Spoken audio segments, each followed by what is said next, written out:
Welcome back to Zorro Recaps. Today, I'm going to explain the movie, Sully, released in the year 2016. The opening scene of the movie features Tom Hanks's Captain Chesley, Sully, Sullenberger attempting to control U.S. Airways Flight 1549 above New York City. Due to a bird hit, the Airbus 320's engines have both failed, and the pilot is searching for a safe area to land. Sully loses control and sends the aircraft crashing into a structure, setting off a tremendous explosion. Sully awakens sweaty and struggling for air, realizing that this was all a nightmare. Only a week has passed since Sully successfully downed Flight 1549 on the Hudson, rescuing all 155 aboard in what has become known as the Miracle on the Hudson. Sully, though, is still troubled by what happened. The National Transportation Safety Board, which is looking into the event, summons Sully and his co-pilot Aaron Eckhart for a meeting. Sully is questioned by one of the guys, Mike O'Malley, about routine matters like how much sleep he had, whether or not he had used any alcohol or drugs, and whether or not he had been experiencing problems at home. Why Sully didn't just return to LaGuardia Airport instead of landing on the Hudson is the great mystery. Sully's actions are defended by Skiles since he was nearby when the incident took place. Sully denies the claim that the left engine was found to be idling and still operating, claiming that he felt both engines shut off. The event is also investigated by the media, with reporters questioning Sully. Katie Couric takes him down for an interview and inquires about what it's like to be viewed as a hero. Sully claims that he doesn't feel heroic. Sully stares out the window after the interview and has another vision of his jet colliding with the city. A quick flashback shows Sully as a teenager learning to fly for the first time under Lt. Cook.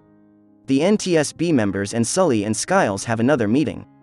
They explain to the pilots that multiple simulation tests showed it was both conceivable and likely to land at neighboring Teterboro Airport or return to LaGuardia. We return to the incident's day, January 15, 2009. When Sully and Skiles take off, a big flock of geese flies straight into the engines and cause both of them to fail around 2 minutes into the flight. While Sully stays in touch with the air traffic controller, the aeroplane disappears off the radar. Sully then issues a warning for everyone to prepare for impact. The flight attendants keep an eye on the passengers and reiterate warnings to exercise caution. Then Sully and Skiles descend onto the Hudson.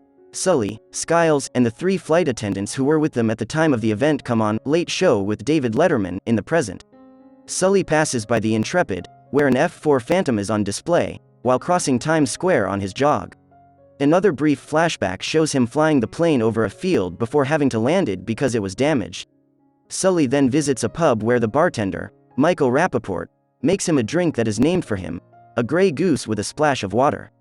Sully then watches television reports of the tragedy. Another flashback to that day is shown, but this time, more of the passengers are highlighted.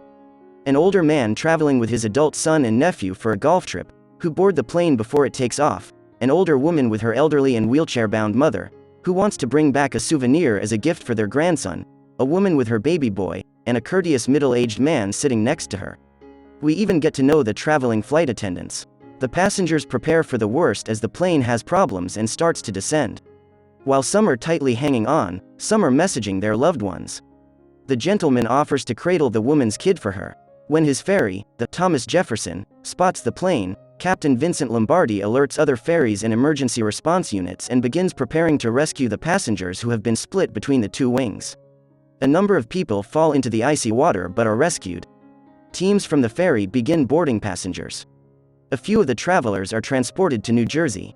Since they were separated, the elder guy, who is with his nephew, receives a call from his son, and they are happy to hear that everyone is well.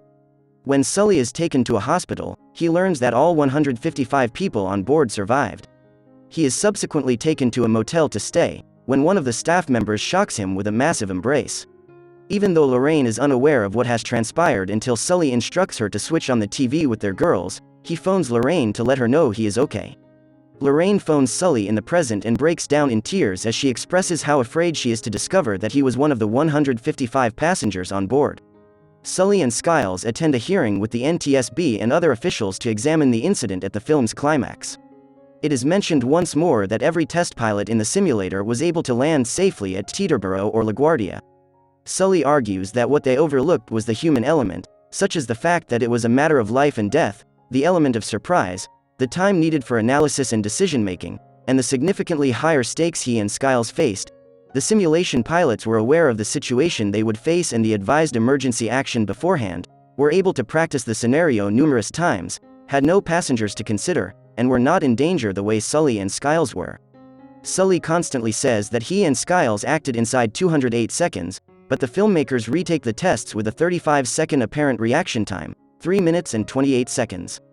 In the LaGuardia replay, the jet touches down onto a pier before the runway, but in Teterboro, the plane crashes into structures before the airport, leaving no chance for survival.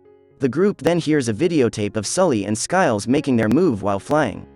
It is sufficient to convince the board that Sully and Skiles behaved appropriately. After a brief intermission, Elizabeth Davis informs that the left engine of the plane has been located and that, as Sully had claimed, it was entirely damaged by the bird strike. She observes that everything would have gone wrong if Sully hadn't been involved. Sully disagrees, claiming that the successful result is also due to everyone aboard the plane, the air traffic controllers, the ferry workers, and the emergency reaction personnel. Skiles responds that he would have done it in July when Davis asks what they would have done differently.